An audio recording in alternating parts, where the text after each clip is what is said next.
All right, bottom table tyrants, we're back. We wanted to talk to you about our micro adventures. This is one of them. I don't know if you can read that, but it is the Tomb Shrine of the Old Ones. We have this one, and on the back you'll see that we have one of these QR codes, and this will take you to this video. So if you're watching this, you don't need to use this. You probably already have, and it's brought you to this video on how to use these micro adventures. So when we sell these, we will have those in the packets. So we'll bring you here to give you just a few more tips and tricks and understanding of what you're reading and how to use these micro adventures.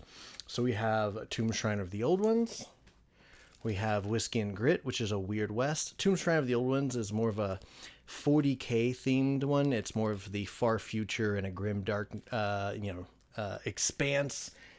Whiskey and Grit is a Weird West adventure in a weird sci-fi steampunk Western world. We have Amarillo by Morning, which is one of my favorites. This one's a little more in-depth and thick because it doesn't use all of the tabletop items like tokens and maps and stuff like that. It is a lot more storytelling, and that's because it's more of a Vampire the Masquerade type of adventure. All of these are system agnostic, so they're not made for those systems, and I'll explain to you and show you why that is. But they are usable in those situations. You could take this and port it to anything you want, use it for D&D, use it for Vampire V5 easily. But so it's mainly usable as a V5 adventure, but it's done with my kind of agnostic system. Next is Starforge of Karazak. It is space themed and sci-fi space themed, and you are sneaking in to a base to destroy it. It's kind of a infiltration mission. And finally, the one we'll be using today is the Goblins in the Dark, and it is made for D&D. It's probably the main D&D one. I'll be making a lot more of these just because Dungeons & Dragons is the main RPG out there. It's still the king, and it's what most people will want to use. So we're going to use this as our example, but all of them use this same system, and I'll explain to you what that is. So in my system, I use a stat line, and I'll put that stat line up here, and it is, say, PCs plus 1. That's how many enemies of that type there's going to be, and then a colon and 1 hit, meaning they can take 1 hit and then they're going to go down. If they take more than that, if they say take 2 hits, then they will take 2 hits and then go down. Now, if you get a crit, most of the time a crit is going to be worth 2 hits versus just 1, whatever your character is hitting them with. Now, in certain situations, if they really wallop them with something like a giant axe that they've, embiggened and hit them with it, then it might do more. But again, that's up to you as the game master. And we'll go over that kind of like tweakingness of this because that's very important in all my adventures. In these micro adventures, I use an encounter system, and you'll see that. There's encounter 1, encounter 2, encounter 3, and almost all of these. The vampire mission has a few more encounters because it's a lot more theater of the mind than these other ones, and that's because all of the other missions come with maps and tokens that I'll be selling at different craft fairs and stuff like that around Oklahoma. Please come to Pop Culture Con. It's coming up this weekend, and if you miss that, then meet us at HorrorCon, which is coming up in August. We'll also be GMing for MiracleCon. All of these are in Oklahoma City area, so if you want more information, please, just put comments in the comments below about asking me any questions you have about it, but that's where we will be, and that's where we will be selling these items. Okay, so encounter systems. In this, I usually I start off with a fight. It's usually a small fight, and then I go to a social interaction, which is usually going to be, I'm going to try and increase the intensity, kind of make it tense, so a PC and an NPC are not going to agree on something, and whatever direction that PCs want to go, the NPCs they're interacting with want to go the exact opposite direction. If that means go further into the dungeon, they don't want to do that. They want to go out. If that means run away and get out of the dungeon, they need to go back further in. They need you to accompany them and go further in to, rescue their buddy in this situation. So they're always going to kind of want to do the opposite of what the PCs are doing and have to be convinced to do otherwise. Otherwise, they're going to become a problem. And I want you guys to use that as how could that be a problem? Because could it split the party? Could it cause those enemies to get around behind your guy, your PCs, because they're chasing this explorer who's now running away because he's like, screw this, I'm out of this dungeon. And he runs off, and because your guys are going deeper in. So it should cause problems for them if they're not successful in, talking them into doing what the PCs want them to do. Encounter 3 is always the kind of final fight, the boss fight, if you will. And there's going to be a big boss character who has usually some special moves, and I want you guys to be creative with that. I like reactions because reactions cause a puzzle of like, if that guy reacts to anyone that hits him with a melee hit, then he will strike them. So now they know that they need to move back and hit him with ranged things. Otherwise, they get this reaction attack that constantly hits them. Including his normal goes whenever he goes during his normal turn order and hits them as well. So it's kind of a puzzle like that I'll set up. Sometimes different characters have things like AoE attacks, or maybe like a lightning attack that bounces around and hits multiple characters, stuff like that. So the main big bad in this is going to be this Night Goblin Shaman, and he is going to be a character that wants to interrogate the dwarves that he's captured and figure out more about the mines that they control, so that he can gather just a goblin mob and take over this area and, have all the riches for himself. So that's kind of the main big bad, and that's his motivation, stuff like that. And I have this motivation card to kind of explain that in here.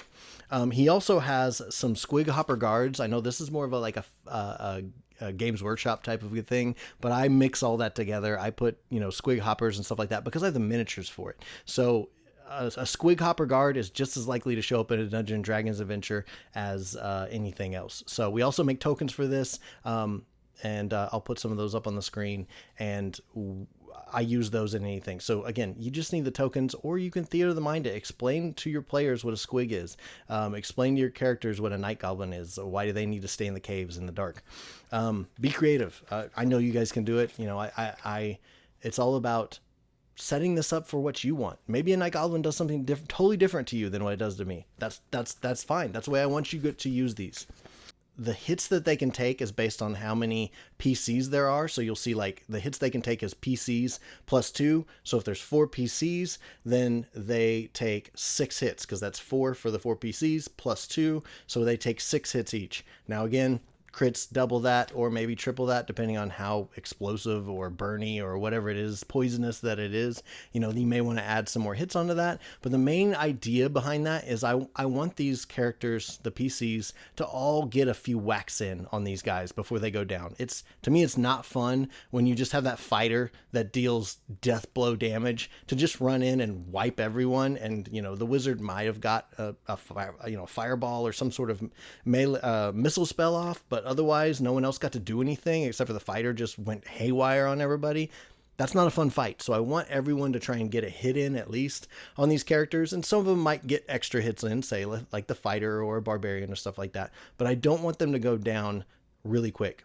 The first fight, I usually go 3 rounds. The big fight, I like to go probably 5 or 6 rounds at a minimum. It can go more than that, of course, and it doesn't wrap it up if it starts to get going too long. And I also have goblin minions and stuff come soak up damage if it's going too well for the characters. If they're just whipping them, have some goblins show up, help them out, stuff like that. And this is all explained in that. The next section in here is the mission notes and tips, and I kind of go over those things of I want this cave to be super dark, so there's a mushroom in it that kind of negates your ability to use night vision. So I want them to break out the torches. I want them to use their spells that cause light. I want this to seem really dark for the characters and spooky. So if a draft comes through and blows out their torch, oh no, they're in trouble. I don't want them to just traipse through this cavern and just whip everything.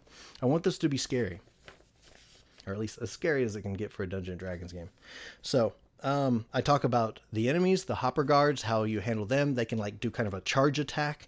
The goblin shaman and the magic that he can do. He also can summon in more goblins to help out. I know you guys can be flexible analyzing dungeon masters. You guys can give a reasonable target number for someone to roll for anything that they can think of. That's the best thing about RPG versus a board game. In a board game, you're limited to what your character can do on, their character sheet or whatever the like instruction is of what their actions are.